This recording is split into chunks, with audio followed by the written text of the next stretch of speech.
Good evening and welcome back to the Masonic Roundtable, a weekly hangout where Masons from around the world get together to talk about Masonic news and opinions in a friendly and social manner. The standard disclaimer applies.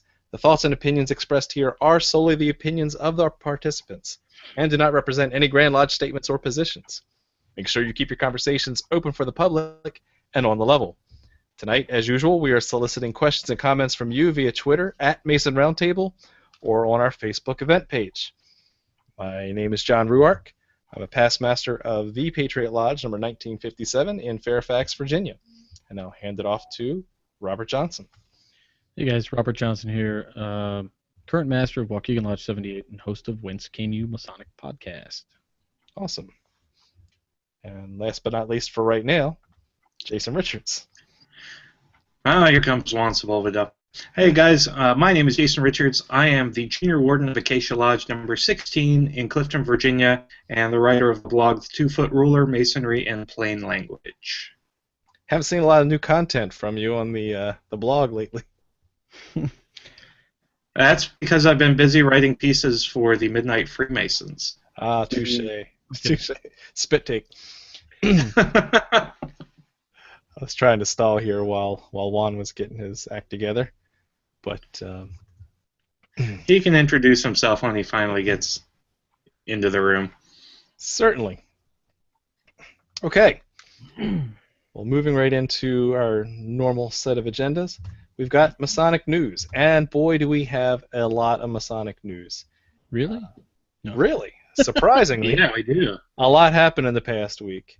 Yeah. To include, some of you may have heard of the attack at the, I'm going to screw up the pronunciation, Charlie Hebdo satire magazine shop.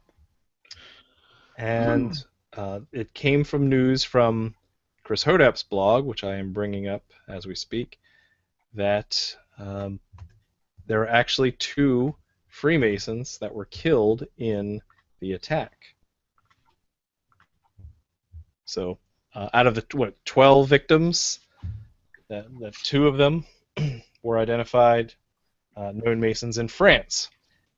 Well, and they're from the Grand Orient of France, which, as some of you will know, is not recognized by UGLE. They did recently re-recognize the GLNF, but that was not the Grand Lodge under which the 2 Masons that were killed were members.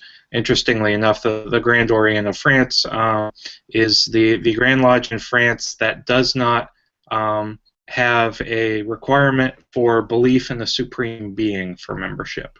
Mm-hmm. So, correct me if I'm wrong, there are at least 3 different Grand Lodges in France. Right. So there's the Grand Orient of France, which is which these 2 guys were members. Then we have the, you said what was the one that UGLE recognized? The GLNF. GLNF. And then, Grand Lodge Nationale Française. Yeah, that's right, with the N. So, now, does it really matter? At the end of the day, a person lost their life.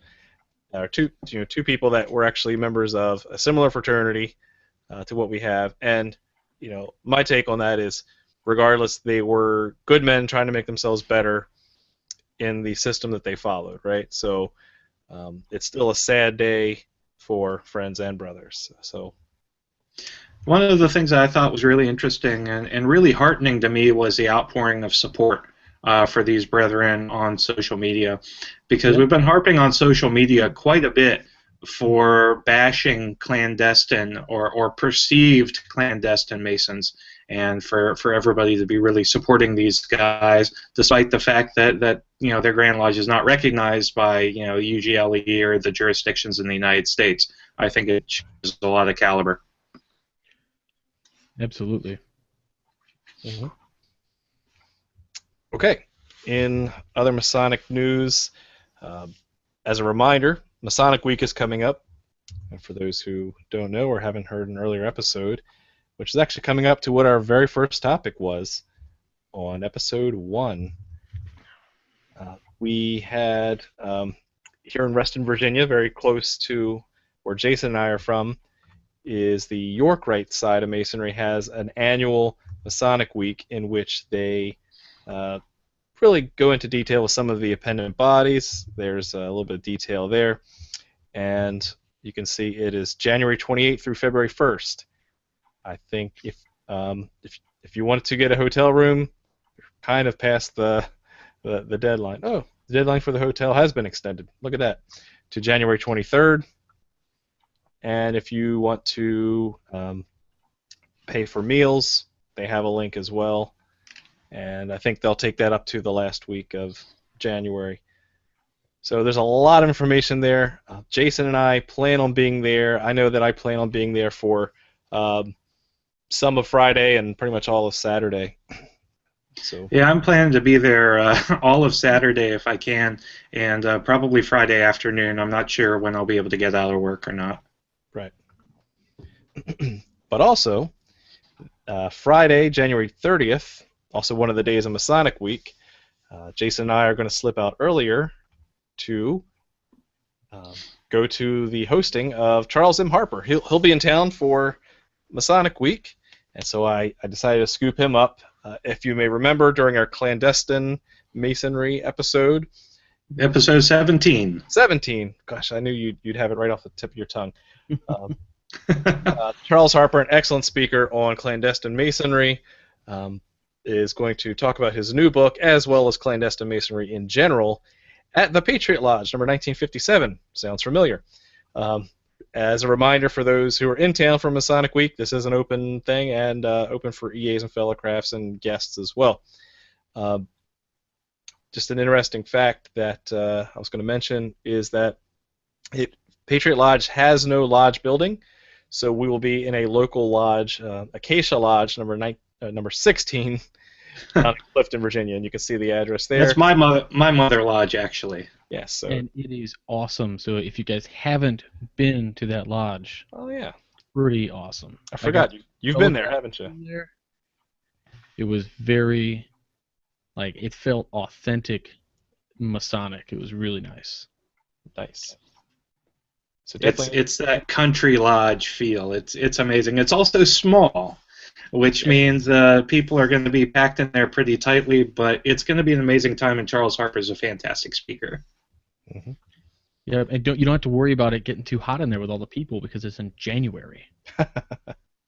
Free heat. I love it. Free heat. Mm-hmm. All right. Also, so hey, sorry, Jason, John. go ahead. For everybody coming to Masonic Week, if you see me or John around, especially Saturday, please stop us and say hello, because we'd love to chat with anybody and anybody who wants to talk to us. So just grab us. Definitely. Appropriately. Don't be shy. Awesome. And last but not least, also coming up in January is the Kite and Key. What's the number? I forgot the Kite and Key Lodge number. But it's the Burn Supper. It's the Burn Supper. We're going to talk about that tonight. But Kite and Key has held this will be their 9th annual Burn Supper in or around Allentown, Bethlehem, Pennsylvania. Jason and I are going to be there as well. Just a short drive for us, and I have been to one before, had a fantastic time. Not only are the brethren very hospitable, but the food is good, the scotch is good, and we'll talk about what they do there. So that's actually the purpose of tonight's episode and why we're covering it here in January. Alrighty. So let's talk about burn suppers, right? We don't have Nick tonight. But I can do the MMQOT. But will you do MMQOT? What is MMQOT? I will do the Masonic Monday question on Tuesday. So let's start with last week's question, which was the term "the Great Architect of the Universe" is likely to have entered Masonic parlance when it was included in this document. Your question: what was this document? As a bonus question, where did the author of this document likely take the term from, and why? Well, the answer is the first recorded use of the great architect of the universe in a Masonic context was in Reverend James Anderson's Constitutions in 1723. As Reverend Anderson was a Presbyterian theologian, he was Calvinist, he likely took it from John Calvin's use of the term architect of the universe in his work Institutes of the Christian Religion. So, and we have a great list of TMR watchers and viewers who responded and got the answer correct. So I'll read the congratulations to Juan Sepulveda, who is working on getting himself into the room tonight. We've also got Pete Wasco Jr., Lou Bedford, Luis Centeno, Jonathan Primo, Christopher Croiteau, and I think that was about it for TMR viewers who answered the question correctly. Thank you so much. And without further ado, we will get to this week's Masonic Monday question on Tuesday, which is actually pretty cool. I sent in my response and got it wrong, so it takes a little bit of research. I know. From what two cities conquered by King David did the bronze used for the pillars of King Solomon's temple come? And the bonus was, what was the name of that fallen leader? I got the first part right, and I got the bonus question wrong. So when you've got an answer, send it to masonicmonday@gmail.com. Include your lodge name, number, and grand jurisdiction, and use the hashtag TMRMMQ. And that's the way that we can figure out who actually answered the question from TMR, and then we will read out congratulations to you on next week's MMQOT segment. Awesome. Very, very good. So congratulations to those guys, and Nick does a great job in assembling and putting out this weekly question. So good job, Nick. And that's actually like an official thing for the Grand Lodge of Minnesota. So it's pretty cool. Yep. And he's been doing this for a while. And you know what a better guy. This guy is just full of historical trivia.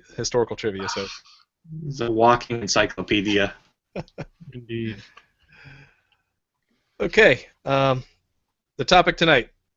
In January, many Masons celebrate the life of Robbie Burns. Now, I was first exposed to the whole concept of Robert Burns and the Burns Supper when, shortly after kind of getting involved in Lodge and everything, one brother, Worshipful Chris Krasinowski, says, "Hey, we need to do a Burns Supper." I'm like, "Great, what's a Burns Supper?" Says, food. Yeah, exactly, burn through food, right? And Scotch whiskey. I was like, I had never heard of this thing. From not having a Scottish background, or not, just this whole concept was foreign to me. And I said, okay, sure. So I did a little bit of research and found out about that. And Juan, are you up and working right now? I wanted to make sure you had a chance to say hi and everything. I don't know if I'm coming through. You are. You are. I am. My computer is acting up. Something wicked. So, all right. I'll be quiet here. Well, welcome. Thank you very much. Mm-hmm. Okay, so I had to go research, well, what is a Burns Supper? And once I found out it was a supper celebrating the life of Robert Burns, I then had to go, who's Robert Burns? Right. So I'll open it up. Who's Robert Burns? Anybody? He is widely regarded as the national poet of Scotland. All right. Has he done anything I've heard of? Wait, hold on. Nick's here. Does an amazing Scottish accent. Hey, Nick, will you introduce yourself, please, in your finest Scottish accent? Yeah. Scottish accent. Hi, my name is Nick Johnson, and I'm from Edinburgh, Scotland, and I'd love to talk about this guy named Robbie Burns, and I love y'all. Hi. Excellent. Hi. Well, welcome, Nick. Welcome, Juan. And we've already proceeded past the normal introductions and news and got right into today's topic. So Robert Burns, the greatest poet of Scotland, and I think there's one piece of his work that is probably the broadest known, which is anybody? An address to a haggis. Yes. Every time I address a haggis, I go right for my Robert Burns book. Let me just say, I've memorized what this poem should be. 3 words. It is gross. But It is gross. that's not what Bobby Burns decided to write. No. Actually, haggis isn't bad at all. Oh, we can get in a whole topic about that. Yes. So yes, Auld Lang Syne. Really? Really? He's the author of Auld Lang Syne. We sing it every New Year's Eve into the new year. And Now, technically, he could be only the author of 2 of the verses. Historians aren't sure if he authored the entire thing or if he just adapted it and added some verses to it. Mm-hmm. Yeah, some of my research for the show, I found it kind of interesting that what appealed Robert Burns to the society then, which is in the mid to late 1700s, was that he was kind of the man's man. He was the poet that wrote to the level of people. He wasn't trying to be stuffy and full of hidden enigmas and metaphors. He just kind of wrote things simply, wrote things from the heart, and sometimes was a walking contradiction in some of his works. So he'd write some very deep Christian-oriented things, and then he'd write some just funny, very emotionally driven kind of things. And so that really appealed to the common man. He wrote so simply, in fact, that nobody who knows English today can decipher any of his poetry. Yeah, I'm not even kidding you guys. So tonight, anybody listening, like a week and a half ago, I said, "So who's this Robert Burns guy is going to be on the show?" And they were like, "Oh yeah, blah blah blah blah." They were just like, kind of egging me on. And then finally, I was like, "Oh wait a minute, who was Bobby Burns?" And then they told me, and I was like, "Oh right." And I didn't even realize that I did a famous Freemason segment on the guy like a year and a half ago. I had to go back, and I was looking at some of his writing, and I just was like, I can't even read this. This is, the English that this guy wrote in, I guess it's Scottish English, but it's very above my head. It's difficult. So, Nick Wan, welcome. Anything you wanted to add about the man, the myth, the legend? He's like the interesting man in the world, the most interesting man in the world, for real. Yeah. Well, just that little nugget that you came across, John, that you were talking about before the show, how he wrote all these things with good Christian moral values, and then turns around, he like fathered at least 13 known illegitimate children. Yeah, 14 to the count that I was reading, which is amazing. Oh yeah, 14 known. So there's probably more. They don't like to highlight that part of history, but so what was interesting is, regardless of that, he was very well published. He was a working man. He grew up on his father's farm, and really made most of his career after publishing poetry. It wasn't he and his father were just horrible farmers, and once he achieved success, he was able to kind of make it. Now, interesting fact, guess what? He was a famous Freemason. So he did join a couple lodges, and according to my research, didn't make it past senior warden. I think he had acted as deputy master. I guess that was a title at the time. It was believed to be that he sat as master, in the absence of the master, a couple times. But his official title never got higher than senior warden. Well, that's pretty normal in Scottish lodges. Is actually, to kind of explain it, you've got the master, then you've got the deputy master, and then you have the substitute master. And so you've got three masters all in the same spot, and it's the master of the lodge that's really running the show. But originally the deputy master, and this would be way before Robbie Burns' time, would have jumped into that chair for the most of the meetings, because the master would have been the laird, or I don't know, I'm air quoting. He would have been the laird, and that's what they were called. And so what would have happened is, so the deputy master is kind of like the master, but at Robbie Burns' time it's just another chair, so it's kind of like deputy master. Okay.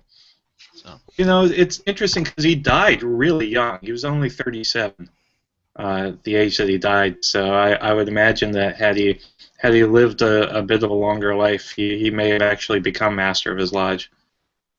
Very so you're saying he lived like a rock star? Is that what you're saying? I mean, he pretty much sounds like a rock star. Poems, women, Scotch. Scotch, dies young, man.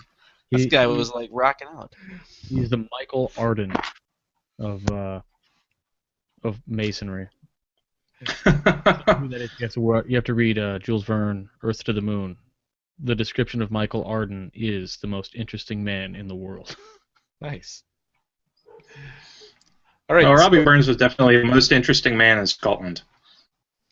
Definitely. So that's why people have a Burns supper. So what is a Burns supper? Any guys been to one? What do they do there? We've talked about haggis. I'm guessing there's haggis.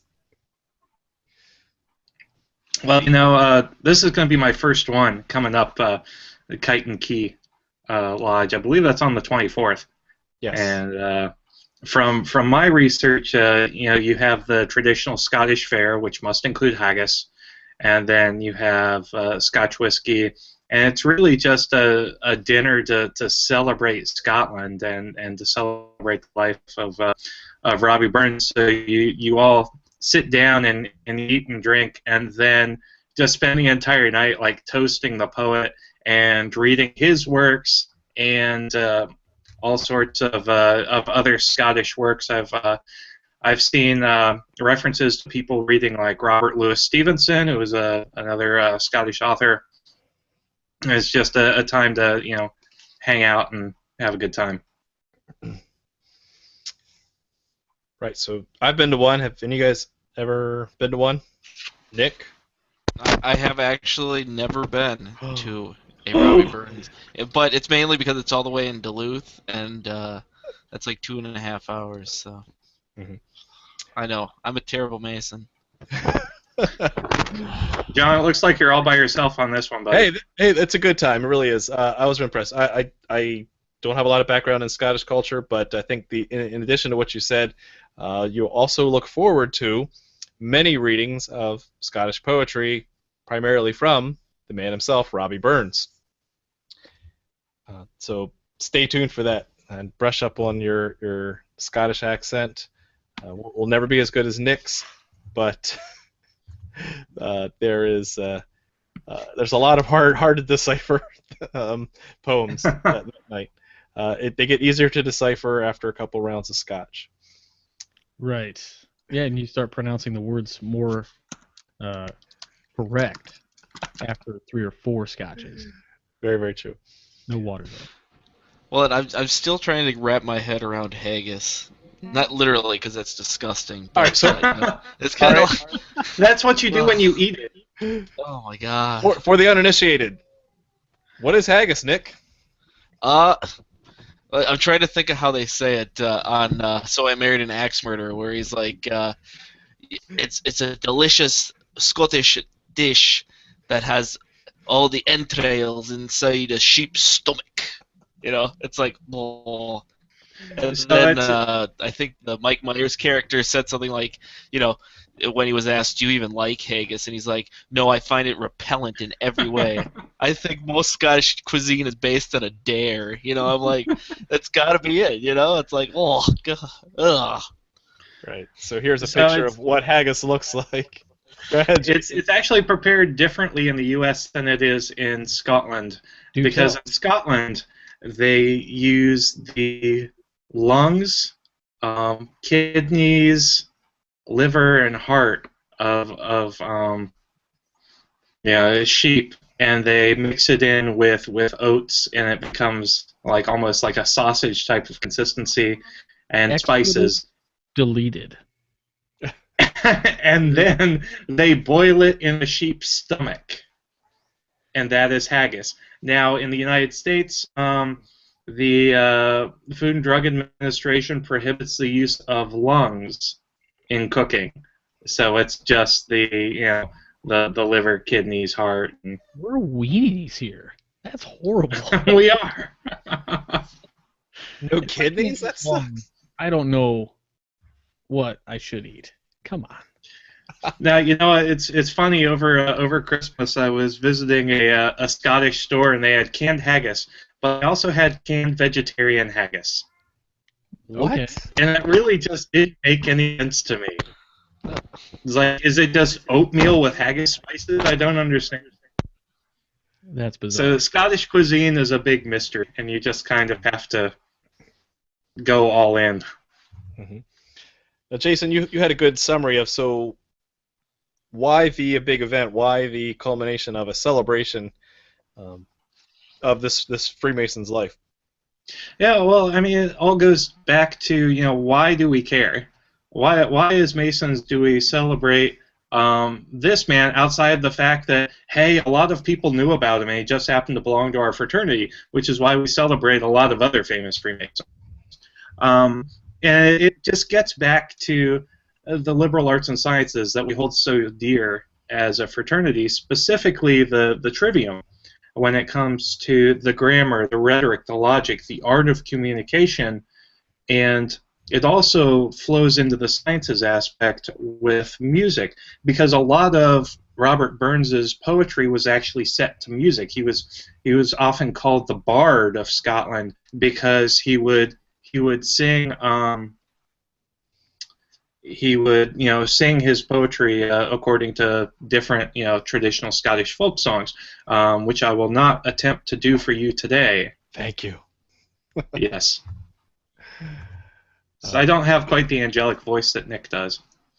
So there's a little bit more to celebrating the life of Robert Burns than just saying, well, a lot of people knew him. He was kind of famous and happened to be a Freemason too. So let's in this conversation, institute a cult of personality around him. Yeah, Nick.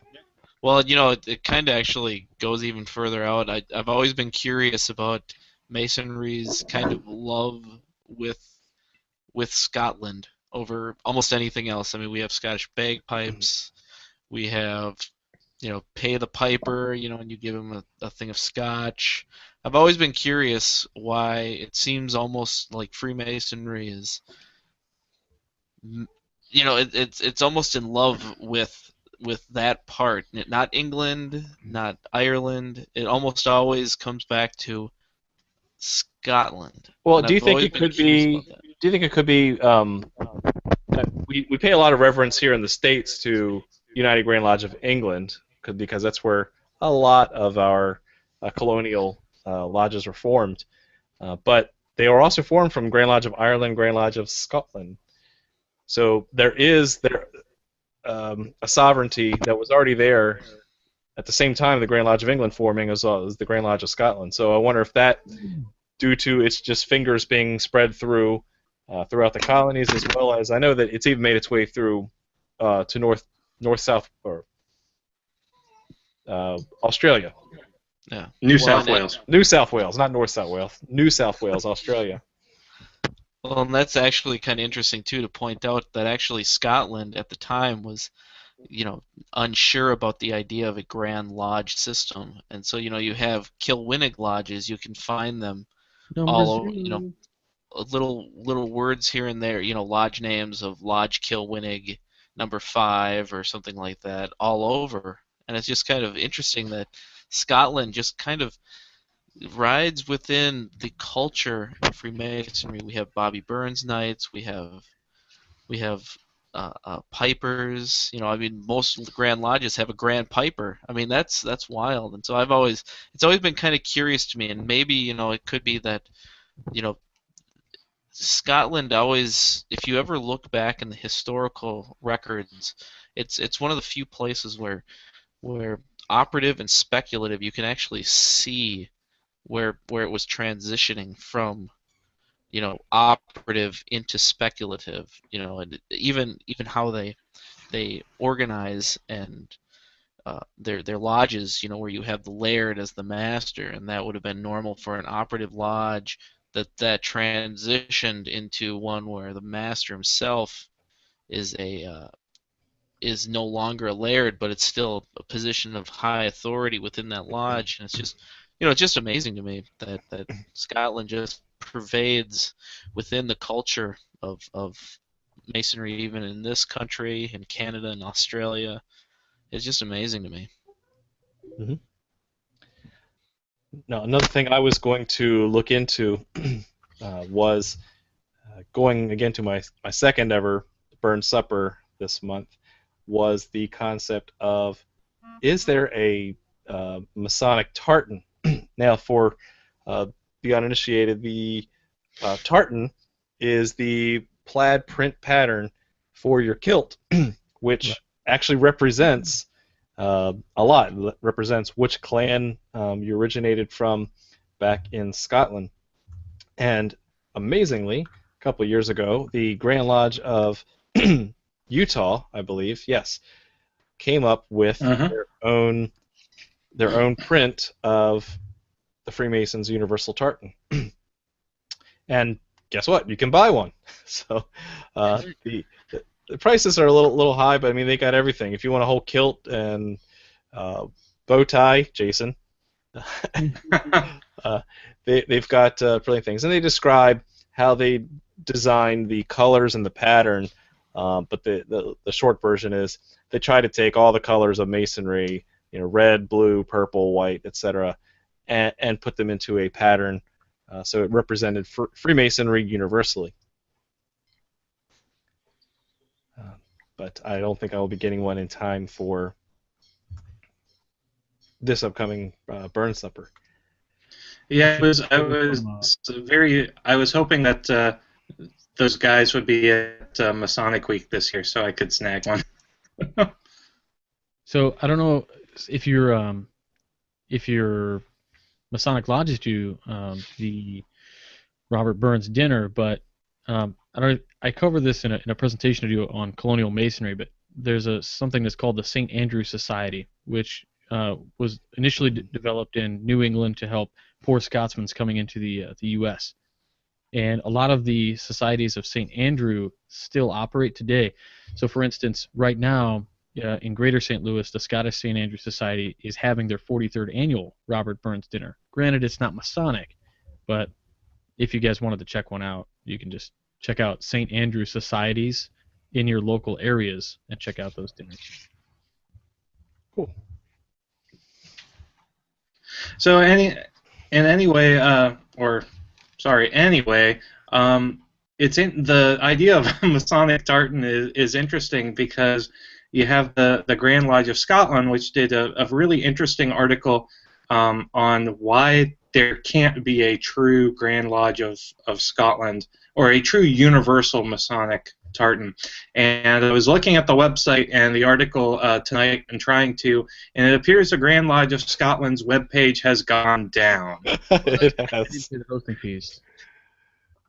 So yeah, didn't pay the hosting, but the gist of it was that Scotland has a unique experience when the Grand Lodge of Scotland formed, because there were a number of lodges in Scotland that were pre-existing to the Grand Lodge of Scotland, and rather than imposing their own rule over those lodges, the Grand Scotland basically, hey, anyone who wants to be a part of us can, and anybody who doesn't want to can have their own relative autonomy, even to the point of they can have their own ritual. They say, within reason, but that's a whole lot of autonomy. So as these little clan lodges kept their own autonomy, they decided to make their own regalia and their own Masonic tartans. So since those lodges and the Grand Lodge of Scotland itself, have their own Masonic tartans, they argue that there can't be a universal Masonic tartan that would supersede the tartan of someone's clan lodge, etc. I still say universal Masonic tartans are cool. Yeah, they are. All right. Now I think Jason. We do Yeah. have a little bit on social media tonight, actually. Really, really cool. Donnie Dillon, who is a repository of awesome information, said that actually the House of the Temple in Washington, D.C. is home to the Robert Burns Library. What? And yes, so he says it's gorgeous and it is free to tour for Scottish Rite Masons. And I am screen sharing it now. Neat. Yeah. Is it the main library that we take pictures in, like when we go? No. That looks different. No, it's a different one. So yeah, Supreme Council has the second largest collection regarding poet Robert Burns in the world. The only collection larger than this one resides in Edinburgh, Scotland, at his home. So he's known as the Poet Laureate of Masonry, and that's just really, really cool. I've been to the House of the Temple, and I didn't realize it was there. Me neither. So yeah. That's incredible.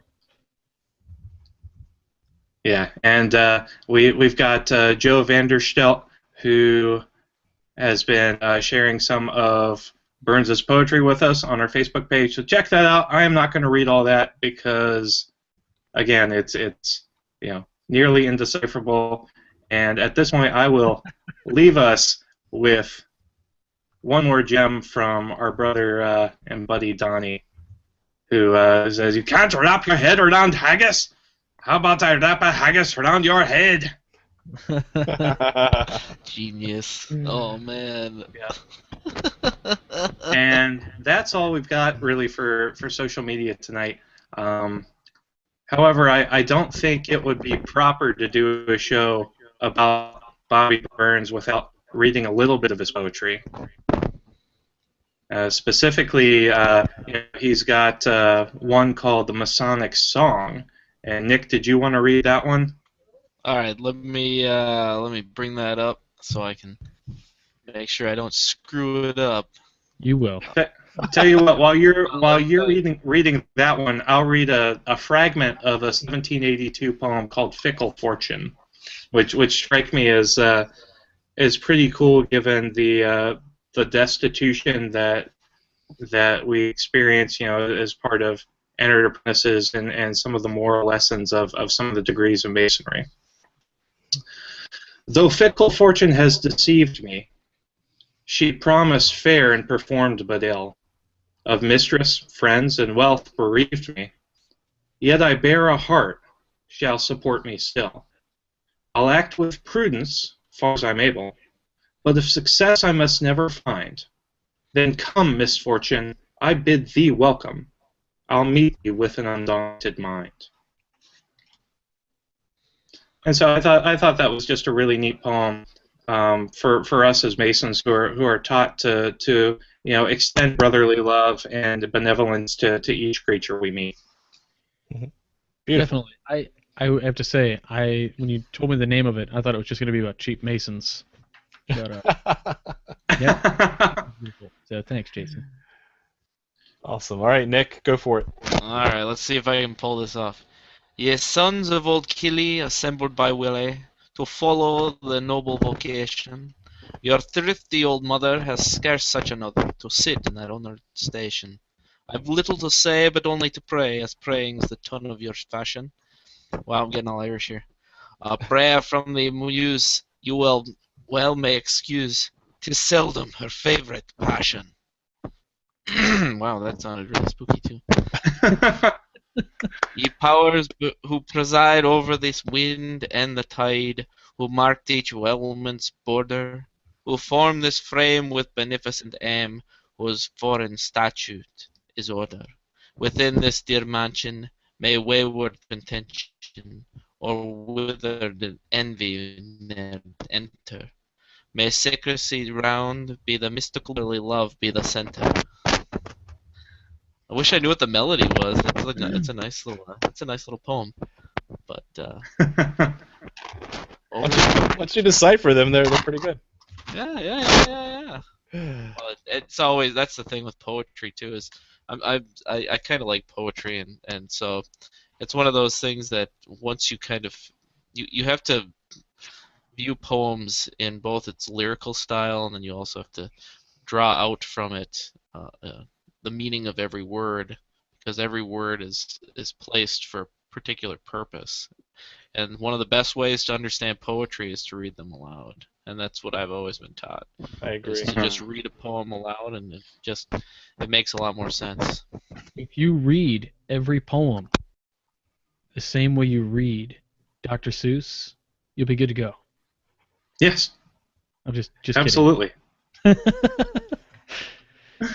When you're talking about thrifty Masons, I was going to be like, I do not want to raise my dues, Sam I am. I do not want higher dues, Sam I am.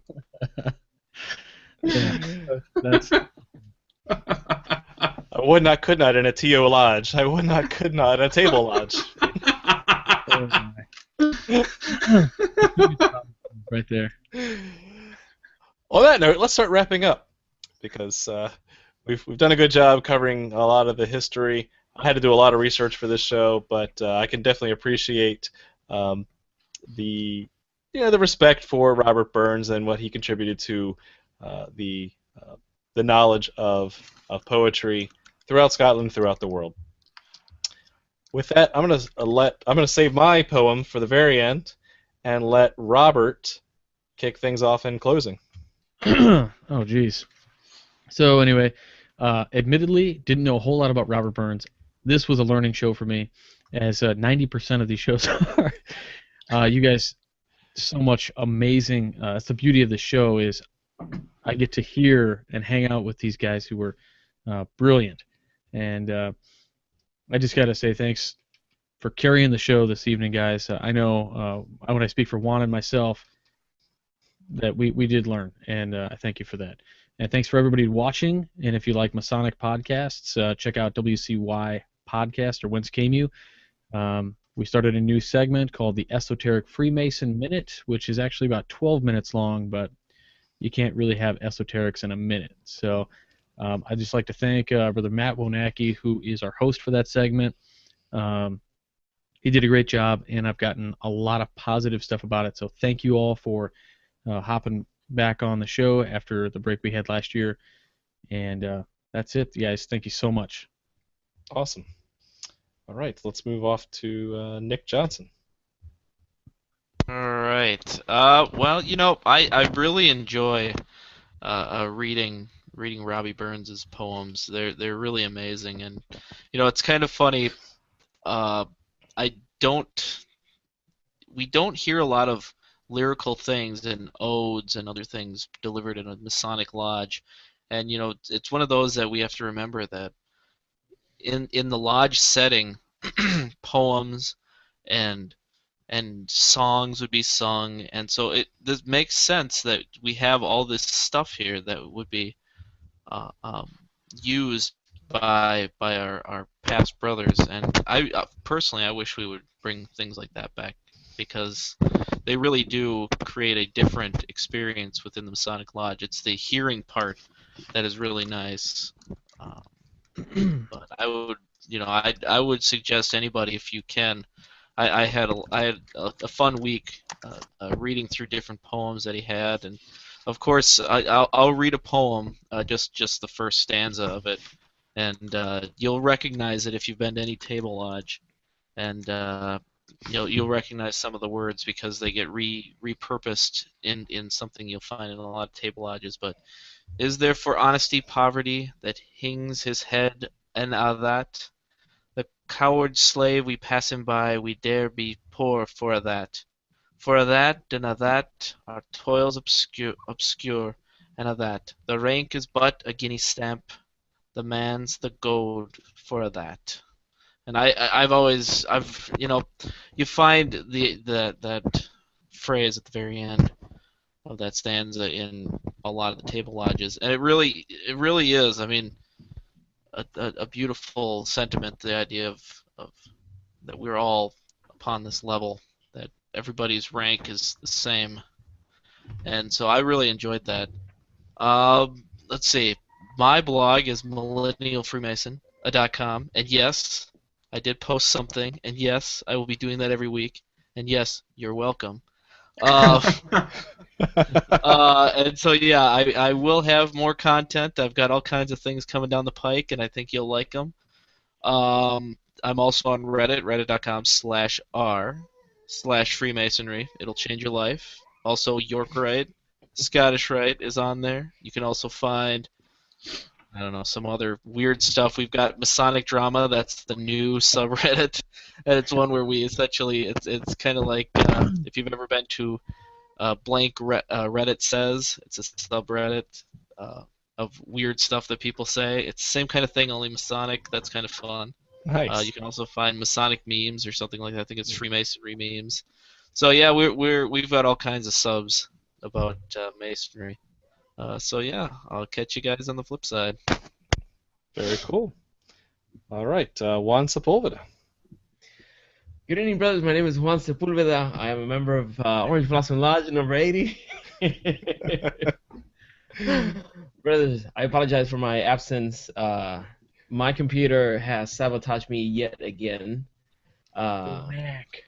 Yeah. Well, in the next couple of weeks, I'm gonna be making some serious efforts to get off of this rut. I mean, I've done as best as I can with this computer. It's probably 15 years old, and it's just sabotaging me every opportunity it can, but it won't let it. I'll continue to put out as best content as I can, help my brothers find light, even in the midst of blue screen darkness. It's okay, Juan. We still love you. So I got a little frazzled with all the computer issues, and I couldn't even find my notes. But there's one thing I remember that I really liked about what I was able to read about Robert Burns, and it's that the St. John's Cathedral, am I correct about that? The place where he would meet, it has one of the oldest pipe organs, and it's the only place where a pipe organ has played any of his melodies in his living presence. Wow. Yeah. So I thought that was a really cool thing, that this is something that still exists, that if we get an opportunity one day we'll go in and hope, I don't know if they still play it or not, but can you imagine being able to hear an instrument that actually played the melodies of this brother? That's cool. You know. So I look forward to that opportunity. We'll go next year. Yeah, let's do it. Road trip. Yeah. Now, thank you again to everybody who participates in all the things that we do online. On Twitter, find us on Twitter at Mason Roundtable, and on Facebook, go to our page. And even if we haven't posted anything, if you have any questions, put them there. Any suggestions about things that you want us to discuss, anything we've missed in these episodes, do that. Your contributions are as valuable as the contributions that we do here. This roundtable is infinite, and you're sitting on it. I mean, at it. If you're sitting on it, it's not a Burns. If you have fallen underneath it and cannot get up, it was probably a Burns night. There you go. So you can find my podcast at thewindingstairs.com. I'm on iTunes and Stitcher Radio. We have really exciting things lined up for this year. It's going to be a very focused year of really good Masonic education. So if you haven't subscribed to it yet, do it. On YouTube, I have a channel as well. I'm going to be putting collateral material in it as well. So find me there, and freemasonryr.com. You can help me pay for the computer that's going to get me out of this rut. Buy stuff. Pay for awesome content. All right, guys. Thank you. Thanks, Juan. All right, Jason. Yeah, guys, really great show tonight. I had a lot of fun. especially doing the research for this show. And I'm really excited to report back my awesomeness. Hey, Juan has a green eggs and ham mug. That's awesome. I'm really excited to report back my findings on the Kite and Key Burns supper night. I think it's going to be amazing. Like I said, John and I are going to be there with worshipful brother Paul Chamberlain, who was on our show last year. Sonic Dads. Yep, and then also our friend and brother Brian Evichin, who does Fellow Crafted Pens. He's going to be there as well, and he's a fantastic brother. So we're all having a really good time. Hope you can join us. Thanks so much again for listening to the show. We love you guys. We love the interaction that we get from you. That's why we do the social media every single show, so that we can get you guys involved in the discussion as best we can. And at that point, just please keep watching, keep letting us know what topics you want to hear and what we can do to make it better. So at this point, I will pass it back to John, not Juan. Juan's done. To Juan. To John. Alrighty. Okay, so final thoughts. Yeah, I had to dig deep because I had not much knowledge about the life and history of Robert Burns. Been to one Burns Supper. Looking forward to the next. If you haven't been to a Burns Supper, find one in your area. It's not just a Masonry thing. It's also for those who respect the Scottish culture. And so it definitely it's an experience. It really is. And so you really can't describe it until you've gone through it. And I'm getting the impression that the guys want to close on a rendition of Auld, syne. You know what? I'm going to look for a volunteer, because if we all try to do it at the same time, Google Hangouts is just going to crash, because we'll be all off and everything. Who wants to take it? Who wants to take the Auld, syne? I'll do it if I have to. Hit it. Should old acquaintance be forgot and never brought to mind? Should old acquaintance be forgot and auld lang syne? Bravo, bravo. Our Definitely, rating if you don't know it, dipped horribly. just check out what the meaning of that is. It's a very, very beautiful poem. Once you actually For days long ago. right, For days memories of the long ago. past. That's right.